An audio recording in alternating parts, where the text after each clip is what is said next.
আমরা সবসময় অনেক শিল্পীদের দেখি যে ওয়ার্নিংটা দেয়। আমারও হয়েছে এরকম অনেকবার, অনেক কিছু মিথ্যা বানোয়াটভাবে একটা একটা খবর অন্যভাবে প্রচার করার চেষ্টা করা হয়েছে। সবসময় আসলে ওয়ার্নিং দিয়ে গেছি যে আইনানুগ ব্যবস্থা নেবো, আইনানুগ ব্যবস্থা নেবো। এবার আসলে আইনানুগ ব্যবস্থাটা আগে নেওয়া হয়েছে, তারপর আসলে আমি পেজের মধ্যে পোস্ট করেছি। কারণ যারা এসব মানে একটা জিনিস ওটাকে ভুলভাবে আসলে মানে প্রেজেন্ট করার চেষ্টা করেছেন, ওই জিনিসটা আসলে আমার নিজের আসলে ভালো লাগেনি স্বাভাবিকভাবেই।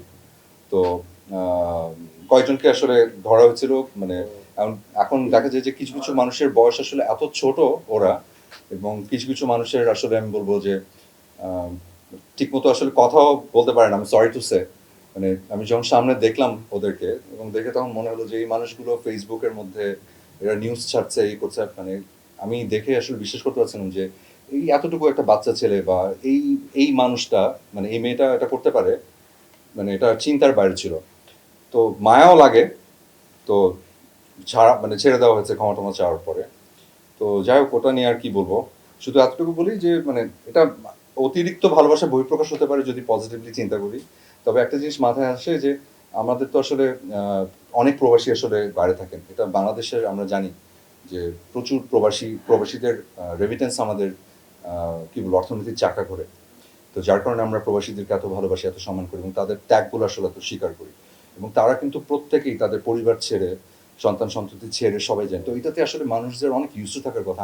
আমিও কিন্তু তার ব্যতিক্রম না। আমি কিন্তু একটা কাজের মধ্যে থাকি। কেউ শখে শখে কিন্তু কোনো কিছু, প্রত্যেকটারই একটা বিষয় থাকে।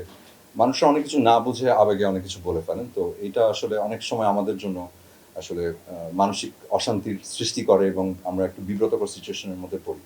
এবং অনেক চেষ্টা করে আমরা অনেক খাটি কিন্তু আপনাদের ভালোবাসা অর্জন করার জন্য।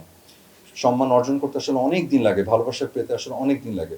এটা সম্মানটা হারাতে আর ভালোবাসা মানে ভালোবাসাটাকে ঘৃণায় রূপান্তরিত করতে কিন্তু মাত্র ১-২ সেকেন্ডের ব্যাপার আরকি।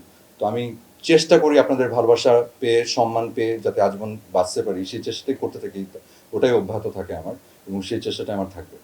সো আ ভুল বুঝবেন না আরকি। এতটুকুই বলব। এবং আর যারা এই ধরনের গুজব বা মিথ্যা বানোয়াট এই কাজগুলো করেন, আমি মানে তাদেরকে জ্ঞান দিয়ে আসলে কোনো লাভ নেই।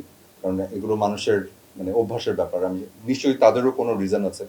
হয়তো কোনো না কোনো কারণে তারা করেন। সেটা তাদের ব্যাপার। সত্যিই থাকবে। এতটুকুই জানি।